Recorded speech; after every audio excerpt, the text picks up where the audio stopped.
Thank you. Our next item of business is consideration of business motion 16264 in the name of Jamie Hepburn on behalf of the Parliamentary Bureau on changes to the business programme. Any member who wishes to speak to the motion should press their request to speak button now. And I call on Jamie Hepburn to move the motion. Move, Presiding Officer. Thank you, Minister. No member has asked to speak to the motion. Therefore, the question is that motion 16264 be agreed. Are we all agreed? The motion is therefore agreed. The next item of business is topical questions, and I call Murdo Fraser. Thank you, Presiding Officer. To ask the Scottish Government what action it is taking to reduce the number of unauthorised absences from schools. Cabinet Secretary Jenny Gilruth. Presiding Officer, unauthorised absence from school is primarily a responsibility of parents and carers who have legal obligations to ensure their child receives an efficient education as set out in the Education Scotland Act 1980. Local authorities also carry statutory responsibilities to provide children with an education, along with any additional support they might need to fully benefit from that education. This includes support they might need in order to be able to attend school. Nationally, a range of actions have been underway since Education Scotland published its attendance report in November 2023, including support to local authorities through the Improving Attendance Quality Improvement Programme, professional learning events, including the Strategic Approaches to Improving Attendance event next week, publication of resources to support schools in engaging with young people and families, and ongoing exemplification of positive practice. At council level, every education authority is focused on improving school attendance. At school level, a variety of approaches are being used to improve attendance, which we know has been a challenge for some young people and their families, particularly post-pandemic. The most recent national statistics on attendance showed a slight improvement in attendance and reduction in persistent absence. Murdo Fraser.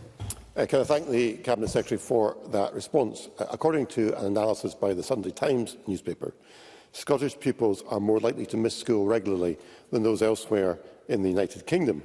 41% of pupils here have missed at least 1 in 10 of their classes, these figures for the year 22-23, compared to 40.1% in Wales, and a much lower figure in England of just 26.5%.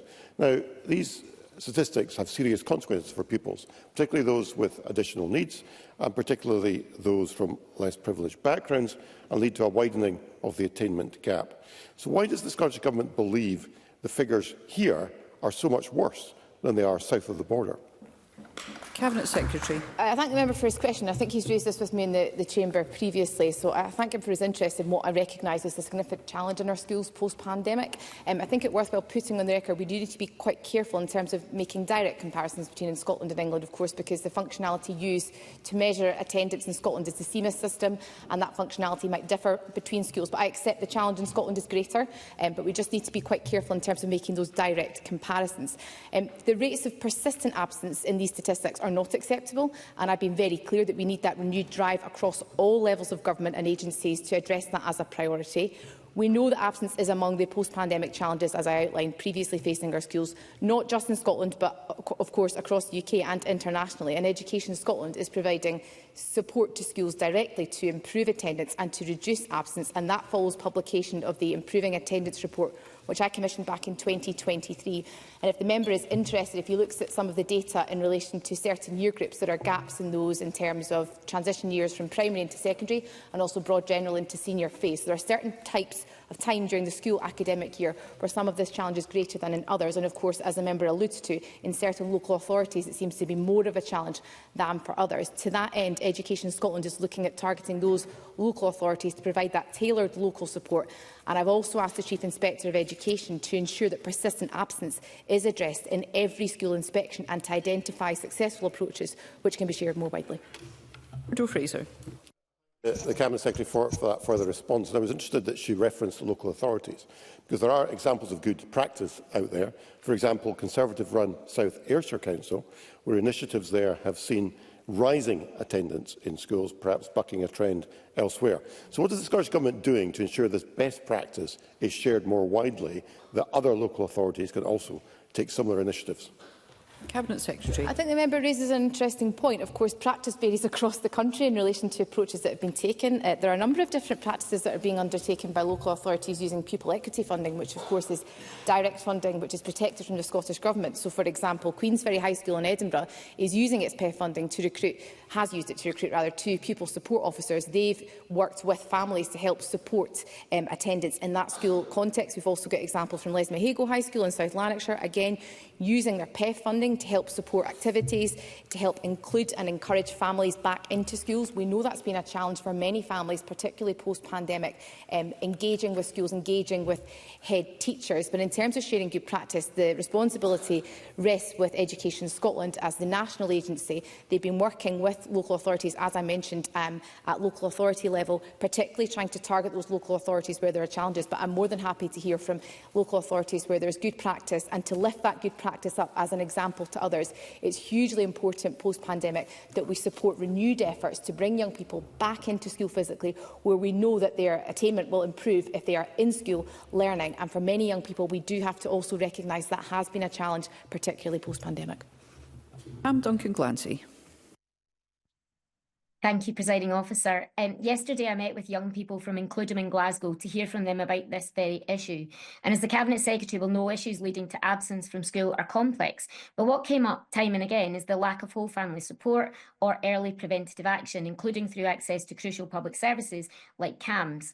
So, like the Cabinet Secretary, I'm sure we have multiple cases of children waiting for months without any support, often not attending school.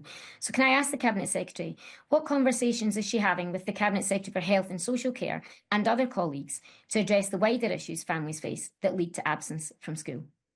Cabinet Secretary. Well, I thank the member for her question. I think she raises a hugely important point. I engage with the Cabinet Secretary for Health on a regular basis. In terms of CAMHS, though, of course, it's worthwhile putting on the record that we have record numbers of staff providing more varied mental health support and services to a larger number of people than ever before.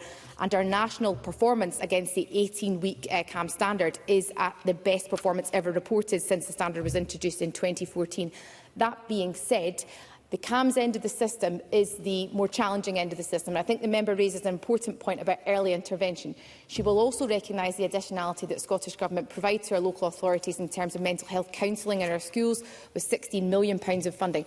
And, of course, in the budget this year, £29 million of extra investment for additional support needs. And that is hugely important when we look at attendance rates and supporting those children with the greatest need. And I hope the member will perhaps reconsider her party's position in relation to supporting the Scottish Government's budget, which provides that additionality for some of these young people. Thank you. Willie Rennie.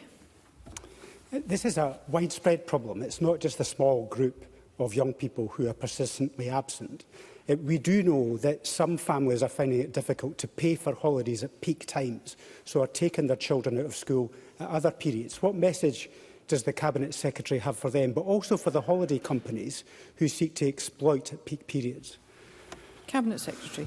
I think the member raises a very topical matter in relation to parents perhaps choosing to take holidays during the school term. Of course, as a former teacher, I would not support that course of action. And of course, there are legal obligations for parents and carers to send their children to school during the school term, and that is for good reason. When we look at the broader picture in terms of improving attainment post-pandemic and trying to improve children's health and well-being, attending school is hugely important. That being said, our families across Scotland just now are facing a number of different challenges. We need to be cognizant of that and support them in the best way that we are able to. My view is that head teachers are doing that at the current time using a variety of different methods. We've talked today about PEF and how that's making a difference in our schools, but I know that head teachers are engaged in a range of different measures. For example, across Fife, I know the virtual head teacher programme, for example, in Mr Rennie's own area, has been active in helping to support some young people online to help support them coming back into school post-pandemic. So I recognise some of the challenges here, as Mr Rennie has alluded to, are multifaceted, but the important thing is that our children are engaged in their education, they are back in school. That has been difficult for young people, particularly post-pandemic, and particularly, as I said in my response to Mr Fraser, for those young people who are going through the transition from primary into secondary and broad general into senior phase during lockdown. So we do need to be cognizant of that in the support that we're providing. Thank you. That concludes topical questions.